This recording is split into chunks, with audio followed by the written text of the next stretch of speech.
l'ITC. L'ITC. En ces temps troublés dans le microcosme du 40K compétitif, on entend beaucoup de choses sur le format. On parle de guidelines imprenables, de scénars qui favorisent uniquement la poutre, voire même simplement d'un méchant format écrit uniquement dans la langue de Boris Johnson, Nigel Farage et autres Margaret Thatcher. Ouais, en général on n'en dit pas du bien, donc c'est rarement la langue de Shakespeare. Mais en pratique, est-ce qu'on sait vraiment de quoi on parle? Ou est-ce qu'on n'est pas juste influencé par les on-dit, les il me semble des réseaux sociaux, forums ou autres sources de lobby d'un format quelconque? Bolt et Pinceau vous propose de parler du format dans cette vidéo, de voir les pour, les contre, mais surtout d'avoir des données aussi claires et transparentes que possible sur le sujet. Oui, aussi claires et aussi transparentes que possible. Ça reste une vidéo YouTube, ça reste subjectif, ça reste un avis, on a beau l'argumenter, il y a toujours des contre, des choses à laquelle on ne pense pas, etc. etc. Déjà l'ITC, que veut dire le sigle? Independent Tournament Circuit. Ouais, en français, circuit tournoi indépendant, c'est mieux, merci, je connais mon accent. Non, c'est une communauté qui est ouverte, organisateur de plusieurs tournois outre-Atlantique, qui a décidé de jouer selon des règles communes fixées annuellement avec surtout deux principes de base. Le premier, pas de changement de règle. On joue à 40K comme c'est écrit. Il y a des défauts, des avantages, ok, mais on joue à 40K. Et ensuite, c'est de jouer uniquement sur le format des scénars pour équilibrer les scores de partie. En fait, le constat, il est assez simple et il est souvent partagé par la communauté. C'est simplement impossible d'avoir un jeu et des codex équilibrés entre eux actuellement. Peut-être que Game Workshop changera, mais depuis des années, c'est comme ça. Les raisons sont nombreuses, hein. Le dernier codex il doit se vendre, il doit forcément être plus riche que le précédent, les suppléments doivent augmenter la puissance d'une armée pour être achetés, etc. Mais au final, si on n'équilibre pas les armées par les scénarios, les parties seront uniquement des massacres en jeu et au score. Et s'il est acceptable de voir ces figurines être rangées dans la mallette par une puissance de feu, écrasante, supérieure, bah il est moins de ne pas être capable de marquer des points en le faisant.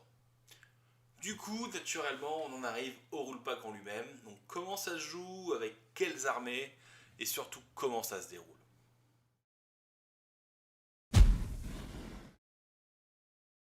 Deuxième point, les armées en ITC. Déjà oui, on va commencer avec un point important, clivant. Oui, le Forge World est autorisé. Pour pas mal de joueurs, c'est un scandale. Pour les joueurs belges ou du nord de la France, déjà, ça l'est beaucoup moins. Hein. On entend pas mal de choses sur le Forge World, hein, comme pour l'ITC, avec pas mal de préjugés, de ressentis et de choses plus ou moins imaginées. Premier préjugé, les unités sont pétées. Non, déjà c'est contredit par toutes les armées qui ont fait les tops sur les gros tournois ITC ces 3 dernières années. Il n'y avait pas de Forge World dans l'Inari et vous inquiétez pas, ça mettait des culs. Oui, c'est vrai.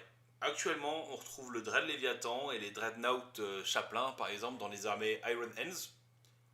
Mais franchement, vous pensez vraiment que le Space Marine a actuellement besoin de ces deux entrées pour mettre des culs en solo? Non, clairement pas. Pour les autres codecs, c'est moins funky, on va pas se mentir. Hein. Ça file de la variété à pas mal de codecs, des petites entrées sympas. On pense notamment aux Tyrannides qui sont contents d'avoir un petit QG Venom Trop non ciblable. Ou autre choix marrant en orc avec un patron à moto ou simplement, côté KO, d'avoir des vrais chars, enfin. Dans tous les cas, ce préjugé fort joueur d'une ECPT, ça date de la V4 V5. Hein. Depuis le temps, malheureusement, parce qu'il y a de très très belles figurines en forge, c'est pas ça qui fera qu'on les verra en format dur. Hein. C'est vraiment des choix plus exotiques que compétitifs. Ensuite, on entend souvent en mode cocorico francophone que c'est difficile d'avoir accès aux règles. Bon, déjà c'est valable pour n'importe quelle armée, hein, et avec le nombre de suppléments, un Forge World en plus ou pas, vu que les trucs n'ont pas bougé depuis la sortie de la V8, honnêtement c'est pas le plus dur à encaisser. Mais honnêtement, à l'heure d'internet, des médias, des téléchargements et autres, avoir accès dans sa langue gratuitement aux infos, c'est un problème pour personne. C'est comme le sujet suivant, hein, on dit oui, financièrement c'est cher. Bon les gars, honnêtement, une armée avec une ou deux unités Forge World coûtera pas forcément plus cher qu'une armée standard, hein, d'un autre codex notamment. Je pense notamment aux joueurs Orc dont je fais partie, ou les joueurs Cult Stealers, qui se marrent toujours un peu quand les joueurs Space Marine se plaignent du coût de leur armée. Oui, bravo mon pote, pour 50 balles de plus, t'as eu 400 points. Et enfin, ça parle de l'équilibrage. Ben ouais, mais nos chers Chapter Approved sont publiés par Game Workshop et à l'intérieur, on trouve les points mis à jour pour le Forge. Et en plus, leurs facs sont souvent très très réactives. En étant pragmatiques, elles le sont peut-être même plus que celles de Game Workshop. Bref, l'ITC accepte le Forge. Tan, tan, tan.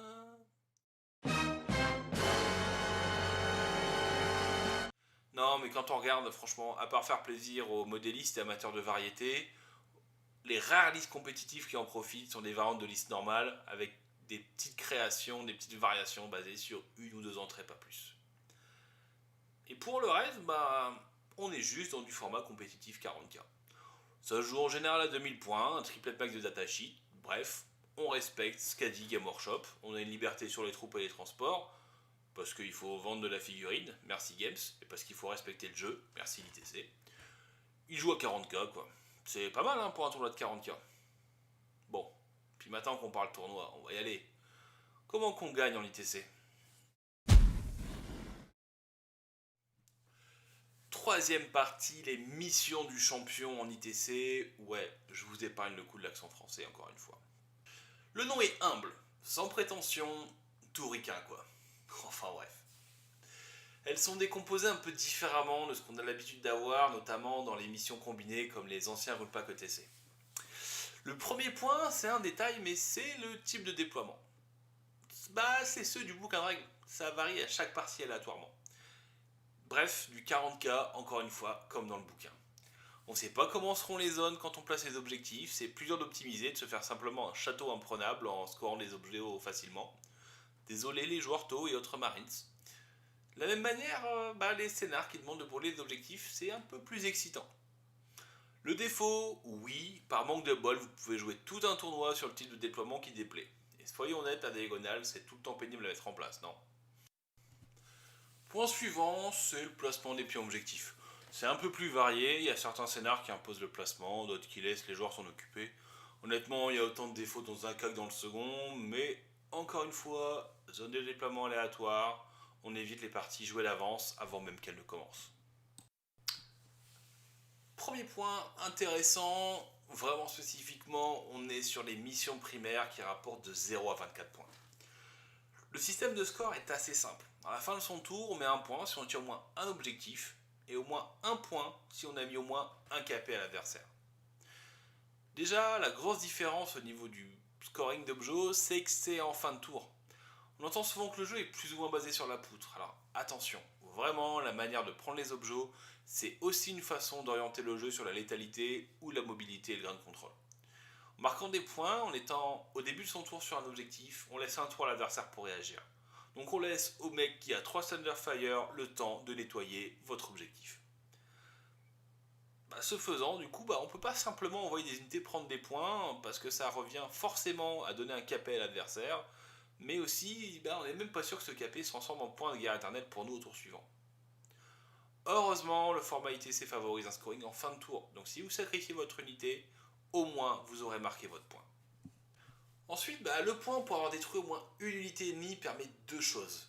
Le premier, c'est de gratter les petites unités pour marquer le 10 points, et ensuite, c'est de pénaliser le joueur qui va tout mettre dans les premiers tours dans la tronche adverse.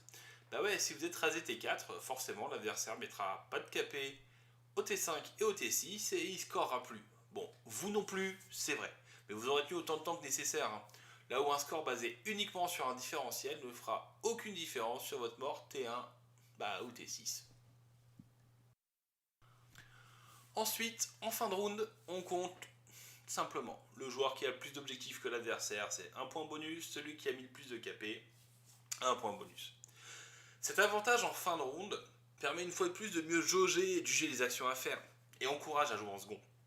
Mon adversaire a galéré à tuer une unité forte de mon armée? Ok, je vais essayer d'avoir plus de points. Donc je vais juste aller chercher deux petites unités. Idem, il joue en premier, s'est placé sur deux objectifs. J'en ai deux, j'ai le choix entre nettoyer un objectif et me jeter sur un troisième. Sans pour autant tenter un all-in débile où on se balance sur 4 objets et on dit allez, avec du bol, je serai encore sur au moins 2 objectifs au prochain tour.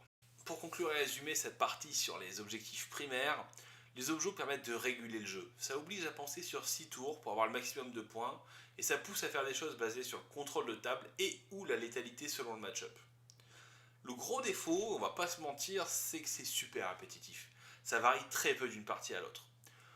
Pourquoi, ou alors peut-être pour compenser ce fait-là, eh ben, les chers ricains, ils ont pensé à un petit point qu'on appelle les objectifs secondaires et qui sont vraiment le cœur du système. Bon, les objectifs secondaires, la liste de courses, c'est 0 à 12 points par partie. C'est une méthode qui est connue dans nos contrées compétitives par des moyens détournés. C'est les objectifs qu'on appelle à la carte, adaptation tactique, ils ont plein de noms. L'ITC permet de choisir dans une liste de 15, 3 objectifs qui seront votre manière de mettre des points. Ça a vraiment plusieurs avantages. Ça permet de mettre des points en fonction de la liste adverse. C'est l'assurance d'avoir, sauf grosse boulette personnelle, des points en fin de partie. Ça permet de jouer surtout des parties différentes sur un même scénario. Si votre adversaire du jour se fait plaisir sur les tanks, alors qu'habituellement il se fait plaisir sur les hordes de figurines, vous allez ce coup-ci chercher à tuer ses blindés et non ses quelques piétons. Ensuite, il y a un point qui est très important, c'est que ça encourage la création intelligente des listes. Vous avez sûrement déjà entendu parler du scaling, le fait de pousser son armée dans un thème précis pour bloquer l'adversaire sur sa génération de points. Dans ce type de format, c'est bien plus compliqué, l'air de rien. Faire des listes qui ne rapportent pas facilement de points de votre adversaire demande d'analyser le jeu en profondeur. Et même dans ce cas, l'adversaire pourra prendre les objectifs de placement et non de létalité. Vraiment, en ITC, ne pas marquer de points, c'est un choix personnel. Ou alors vous jouez simplement contre un Space Marine et il vous aura table rasée au deuxième tour. Bon, voilà. Sans rentrer dans les détails, parce que là je vous les présente rapidement à l'écran, mais globalement les objectifs sont des objectifs soit de destruction complète, on doit tuer les personnages, des unités à au moins 7 points de puissance, tuer les tranches de 20 figurines. Il y a aussi des objectifs de destruction partielle pour récompenser, on va dire, l'effort réalisé. Tirer les tranches de points de vie à des titanesques, à des personnages, à des unités multi-points de vie. On a aussi simplement des objectifs de contrôle de table, avoir des unités dans les 4 quarts de table, sur les objectifs en fin de partie ou au centre de la table. Et enfin, les petits objectifs classiques, briseur de ligne, régicide, etc., qui permettent de viser des choses simples quand les autres conditions ne sont pas réunies ou sont difficilement réalisables. Cet ensemble d'objectifs, dont chaque choix ne peut donner que 4 points maximum, est associé à quelques restrictions. Par exemple, une unité qui donne 1 point de Headhunter, tuer un personnage, ne peut pas donner de points pour Mark for Death, les unités à plus de 7 points de vie puissance. L'objectif reste le même, pousser les joueurs à réfléchir avant et pendant la partie sur la meilleure manière de mettre des points, et pas juste balancer des dés à la tronche de leur adversaire. On rajoute à ça, pour finir, quelques petites spécificités sur chaque scénario, qui ont une manière complémentaire de marquer des points. Alors le deuxième par exemple qui donne un point supplémentaire si vous tenez l'objectif placé dans votre zone de déploiement et celui dans la zone adverse. Le scénar carte permet de marquer des points si on contrôle les objectifs qu'on a placés spécifiquement, etc., etc. Là honnêtement on est dans le feeling. C'est dur de se prononcer sur la qualité ou non du format, on reste cependant sur de la prise d'objet en fin de tour, donc on favorise le placement à la poutre simple, et rien que ça montre que les mecs sont des joueurs de qualité et font pas les choses au hasard.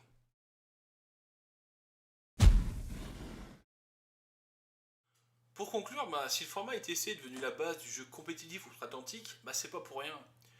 En plus, il a l'avantage d'être surtout écouté attentivement par l'éditeur de notre jeu adoré, et pas juste consulté comme d'autres formats de règles. C'est un format qui au final est assez équilibré, possède très peu de changements. On a notamment les rez-de-chaussée bloquants qu'on a importés par la suite pour adapter simplement nos sets de décors, et des définitions strictes justement de ces mêmes types de décors. C'est quelque chose qu'on avait dans certains tournois à l'ancienne. Dans tous les cas, essayez-le, comparez-le, et comme vos humbles serviteurs de cette chaîne, vous l'adopterez ou pas. Vous faites ce que vous voulez, mais ce qui compte, c'est d'avoir essayé et de savoir de quoi vous parlez. Par la suite, on parlera sûrement méta ITC, on parlera des entrées Forge World de certains codex, mais ça sera pour de prochaines vidéos. Dans tous les cas, si vous avez aimé cette vidéo, ou simplement pour encourager le hobby francophone, abonnez-vous, appuyez sur le bouton qui va bien, que ce soit sur cette chaîne ou sur une autre. Mais n'oubliez surtout pas, le hobby, c'est mieux en vrai.